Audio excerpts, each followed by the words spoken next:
একদিন বল্টু শিক্ষক বল্টুকে জিজ্ঞেস করলেন, বল্টু বলো তো আম উপরের দিকে না পড়ে নিচের দিকে পড়ে কেন? তখন বল্টু বলল, স্যার উপরে খাওয়ার মানুষ নেই তাই। শিক্ষক তখন একটু রেগে গিয়ে বললেন, এই শিখছিস? তখন তার শিক্ষক বললেন, আচ্ছা বল, লোহার তৈরির জাহাজ পানিতে ভাসে কিন্তু লোহার টুকরো পানিতে ডুবে যায় কেন?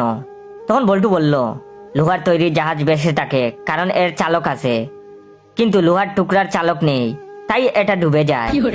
তখন তার শিক্ষক বললেন, তোর মাথায় ডাস্টার মারবো হারামি। তার শিক্ষক বললেন, আচ্ছা এবার বাংলা দ্বিতীয় পত্র বের কর, ক্রিকেট রচনাটা লেখ, সময় মাত্র 30 মিনিট। কিছুক্ষণ পর বল্টু খাতা জমা দিল। স্যার তো অবাক, এত তাড়াতাড়ি রচনা লেখা হয়ে গেল। শিক্ষক তখন কৌতূহল সহকারে পড়ল বল্টু কি লিখেছে। বল্টু লিখেছে, খেলা শুরু এবং আকাশে মেঘলা মেঘলা ভাব, ডট ডট ডট, বৃষ্টির কারণে ম্যাচ পরিত্যক্ত। এটা শুনে শিক্ষক তো বেহুশ।